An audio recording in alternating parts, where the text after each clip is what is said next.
पहले प्रधानमंत्री मोदी जी के कर कमलों से शुभारंभ हुआ और सफलतापूर्वक ये कार्यक्रम आगे बढ़ रहा है। आज ये हमारा सौभाग्य है कि श्री राम जन्मभूमि मंदिर के गर्भगृह में भी अब शिलाओं को व्यवस्थित रूप से रखने की जो शास्त्रीय परंपरा थी उसका आज यहाँ पर सफलतापूर्वक निर्वहन का कार्यक्रम पूज्य संतों और मंदिर निर्माण से जुड़े हुए न्यास के पदाधिकारियों की उपस्थिति में आज यह कार्य भी प्रारंभ हो चुका है। अब मंदिर निर्माण का कार्य द्रुत गति से आगे बढ़ेगा और सैकड़ों वर्षों की जो भारत की आस्था जिस पवित्र कार्य के लिए तरस रही थी वह दिन बहुत दूर नहीं जब मर्यादा पुरुषोत्तम भगवान श्री राम का भव्य मंदिर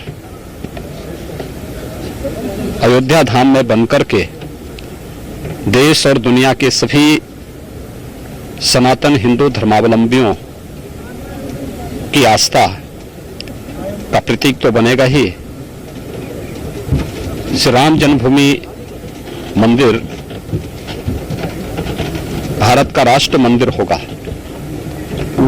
भारत की आस्था को सम्मान देने के साथ साथ भारत के एकात्मता का भी एक प्रतीक होगा। और आज इस कार्य में गर्भगृह में शिला पूजन के कार्यक्रम का सौभाग्य हम लोगों को प्राप्त हुआ है। मैं इसके लिए श्री राम जन्मभूमि मंदिर न्यास से जुड़े हुए सभी ट्रस्टियों को, सभी पदाधिकारियों को हृदय से इसके लिए धन्यवाद देता हूं। निर्माण कार्य से जुड़ी हुई जो कार्यदायी संस्थाएं हैं, विगत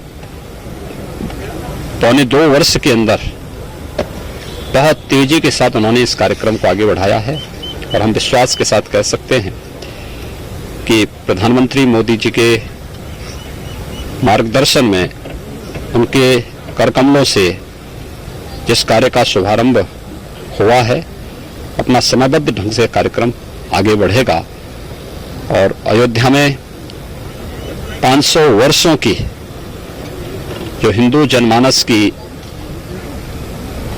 एक तड़पन थी अब वह बहुत शीघ्र मूर्त रूप लेता हुआ दिखाई दे रहा है। गुरु जी की भी इच्छा पूरी हो रही है। देखिए, सभी पूज्य संतों का और खासतौर पर गोरक्षपीठ की 3 पीढ़ियां इस पूरे कार्यक्रम के लिए समर्पित भाव के साथ कार्य कर रही थी। सरदेव अशोक सिंगल जी, परमहंस रामचंद्र दास जी महाराज और अन्य उन सभी पूज्य संतों की आत्मा को सचमुच अत्यंत आनंद की अनुभूति हो रही होगी जब ये भव्य कार्य श्री राम जन्मभूमि मंदिर न्यास के नेतृत्व में, निर्देशन में यह भव्य रूप साकार लेता हुआ दिखाई दे रहा है। तो उन सभी पुण्य आत्माओं को भी अत्यंत आनंद की अनुभूति हो रही होगी, शांति की अनुभूति हो रही होगी, जिन्होंने 500 वर्षों तक अनवरत इस संघर्ष को कहीं भी मंद नहीं पड़ने दिया और निरंतर इसके लिए कार्य करते रहे। और अंतिम निर्णायक जो अभियान प्रारंभ हुआ था सरदेव अशोक सिंगल जी के नेतृत्व में, उनके सानिध्य में, पूज्य संतों के नेतृत्व में आज वह साकार रूप लेता हुआ यहाँ दिखाई दे रहा है। हम सब आभारी हैं प्रधानमंत्री मोदी जी के, जिन्होंने इस कार्यक्रम का शुभारंभ किया था और आज गर्भगृह में भी शिला पूजन का कार्यक्रम रखते ही अब मंदिर निर्माण के कार्य को बहुत तेजी के साथ आगे बढ़ाने में मदद मिलेगी। जय श्री राम। जय श्री राम।